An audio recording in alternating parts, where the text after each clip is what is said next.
Vice President Sara Duterte pahasang ikinanta na hindi lang flood control projects ang pinanggagatasan ni Romualdez kundi pati na rin illegal gambling. Sako-sakong pera ni Romualdez pinatunayan ni VP Sara.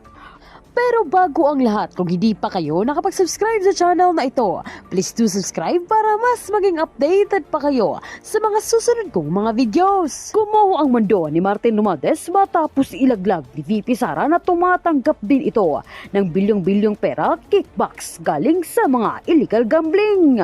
Dagdag na pahayag ni VP Sara na matagal niya nang alam na talamak ang pangongolekta ni Romualdez ng pera galing sa kaban ng bayan at inilalagay sa mga suitcase. Ngunit dahil protektado ito, hindi ito nabibisto ng nakararami. Ngunit sa pahayag na ito ng Vice Presidente, tila hugas kamay na naman si Romualdez matapos niyang tanggihan ang paratang ni Vice Presidente. Aniya, guni-guni lamang daw umano ang mga suitcase na naglalaman ng pera. Well, matagal naman namin na alam yan dahil matagal naman na yan pinag-uusapan. Simula pa lang noong pagpasok namin as President and Vice President, naririnig na namin yung delivery ng mga pera na nakalagay sa mga suitcases. Pero ngayon lang siya lumabas in public dahil merong witness na nagsabi na siya mismo ang nagdadala ng mga suitcases na yun. Hindi siya odd for Martin Romualdez because he was already involved in heavy luggages doon sa Okada case. Kung maalala ninyo, doon sa State of Delaware case sa Amerika, nabanggit na yung pangalan niya doon at nabanggit na rin yung pangalan niya doon na tumatanggap ng pera na nakalagay sa luggages. So, ganun talaga yung modus nila. You weren't surprised? Hindi na ako nagulat, ma'am. Kasi nababalita naman na yan noon. Hindi lang natin napag-usapan in public kasi walang at noon, panahon na yon, walang magsasabi na nakita ko, ginawa ko first hand kung ano yung nangyari. Di tulad ngayon na meron talagang isang tao na nagsabi na kung ano yung sistema, ano yung ginawa nila at paano nila ginagawa yun. Ma'am, can you confirm the report? Going back to Sir, last Friday daw, his brother, Sir Bong, was not allowed to visit him at the detention. Did it reach to you already, ma'am? No. I have to clarify that. No? That is not true. I made a mistake kasi ako yung nagta-traffic nung scheduling ng mga tao nabibisita sa The Hague. Noong merong pinasa sa akin na listahan ng schedule, akala ko yun na yung final confirmed schedule. Hindi nakasali doon yung Friday nakaraan na schedule. Akala ko hindi nakasali yung Friday. In fact, nandoon na siya sa The Hague, yung kapatid ni dating Pangulong Rodrigo Duterte, precisely for that visit. Pero hindi ko nabantayan sa bagong listahan na wala yung Friday doon. So, ako ang nagkamali doon sa hindi niya pagbisita noong Friday. Ma'am, your comment on the resignation of Mayor Magkalong from ICI? Ayaw mag-comment. Huwag na lang, sir. No comment. But sorry, balik ko lang. Matagal nyo na kung alam yung modus na di umano'y pangingitbak sa flood control? Hindi lang sa flood control, ma'am. Pati sa sa illegal gambling. Tumatanggap sila. Sino po sila? So, si Martin Romualdez. So, hindi lang siya sa flood control. Baka kasi yung tao na nagtrabaho ng basura, flood control yung pera na tinatransport nila. Pero marami iba pang mga sources ng corruption na dinideliver. Ma'am, Ma'am, may we know po yung source ng information that they are receiving? Yung mga, ayoko sabihin kasi tatanggalin nila, pag sinabi ko, tatanggalin nila yung tao, wala na tayong, from his office? Pero hindi po ba, yes. hindi po ba dapat lumabas ngayon para makasuhan sila? Ayaw lumabas ng mga tao Dati pa naman kami nagsasabi na na magsalita kayo. Takot lahat kasi magsalita ngayon dahil syempre aabot yun until the office of the president. Diba? So, wala nang nagsasalita. Pero pag sinabi ko kasi kung sino at anong klaseng personnel,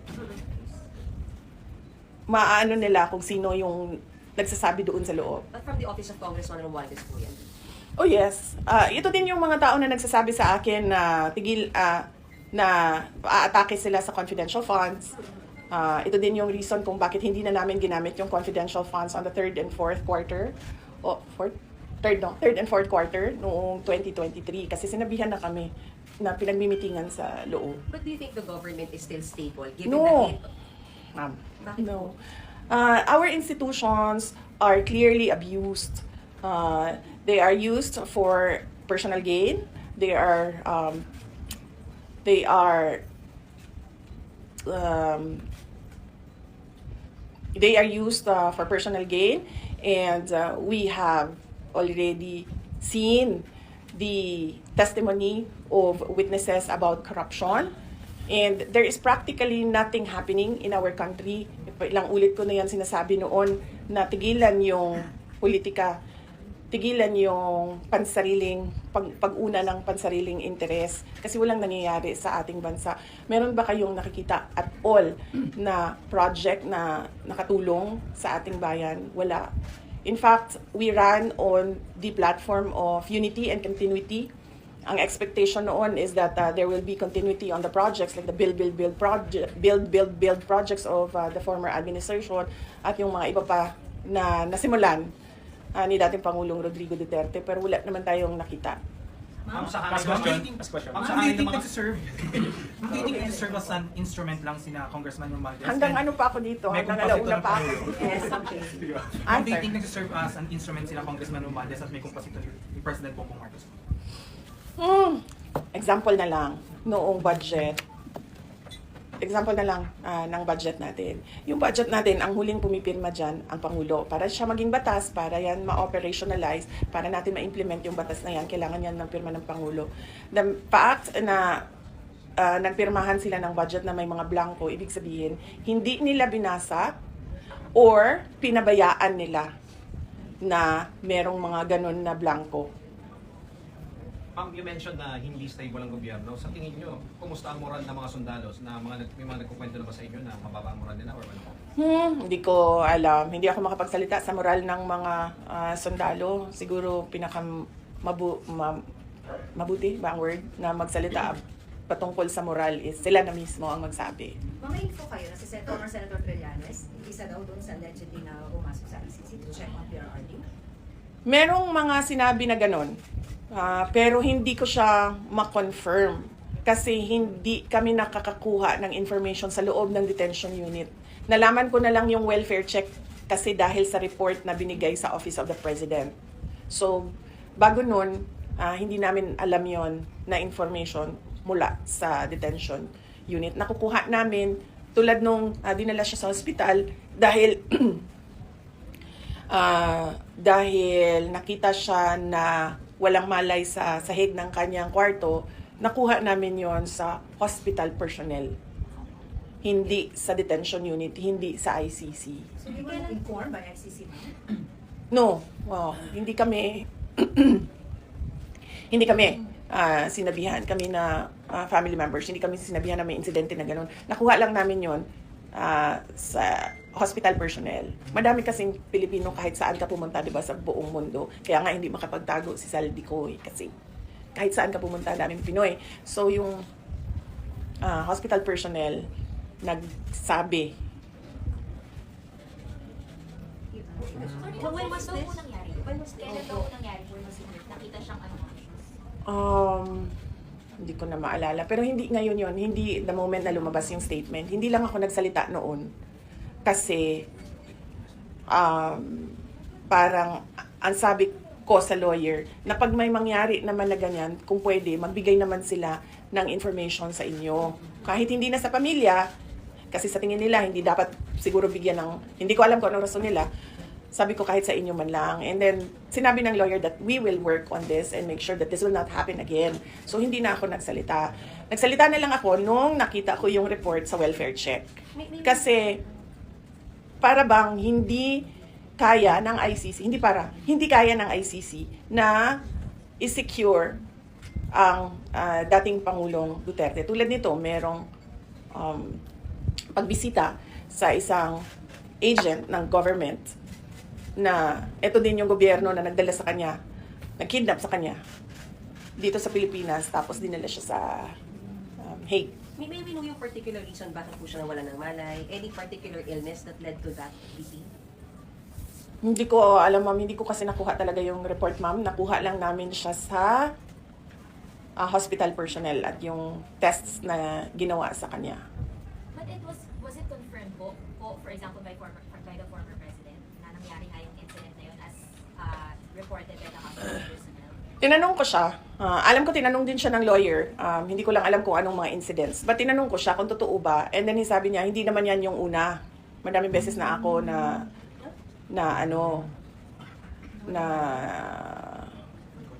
may ganyan.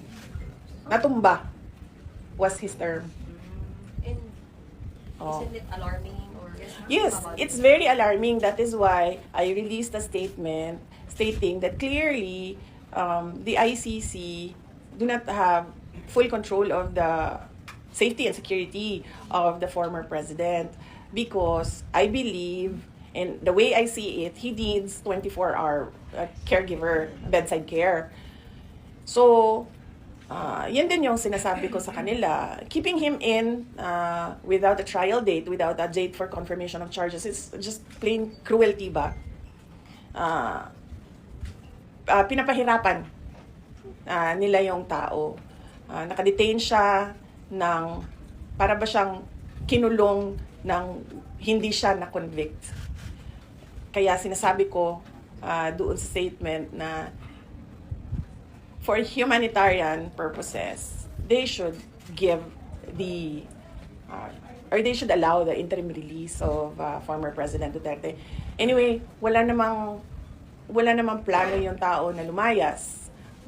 Nakita naman natin sa behavior ni dating Pangulong Duterte noon, hindi naman siya nagte-threaten ng witnesses or ng mga complainants.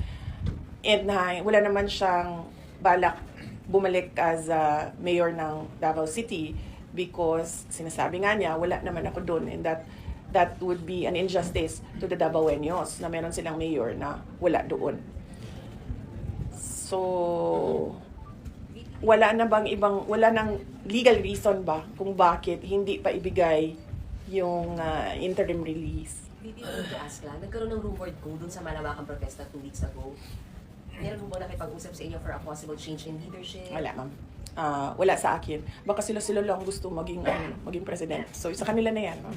Ma'am, just to be clear, yung last Okay, maging si JC. Ma'am, yung last incident na sinabi nyo regarding the health of the former president, alin ho ba yun? Nauna ba yun na nangyari before the welfare check, or the welfare check muna bago nangyari the last incident? Wala kasi sa akin ang timeline ngayon, sir. Wala sa akin ang timeline. So, hindi ko alam kung ano yung nauna. Yung welfare check o yung he was found unconscious on the floor, or ano. Wala sa akin yung timeline, sir. Ma'am, may choice kayo na sa mga countries na po pwedeng mag-host sa kanya sa interim release. Will it be sa Europe or Asia? Ano bang preferred ng family po? Kung ako, Davao City talaga. Davao City, Philippines. Kahit house arrest yan doon, kahit na gusto ng ICC na ilibing sa ilalim ng bunker yan, na yung house arrest niya, walang problema sa amin, gagawin namin yan.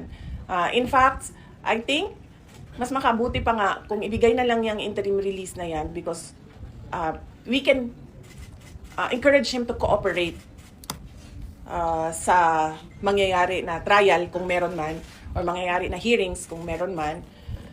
And mahalaga sa amin yung word of honor namin, no, sa pamilya. So kung sinabi namin na papaniguraduhin namin na lahat ng hearing na sinabi ng ICC na umattend siya, papaniguraduhin namin na nandun siya at nag-attend siya. Grabe, yun lang yun. Nakikita ko yung senyas mo kaya. Alam mo, may mata ako dito, JC. Dito, oh. Thank you, Thank you. Thank you, Senator Media. Thank you, sir.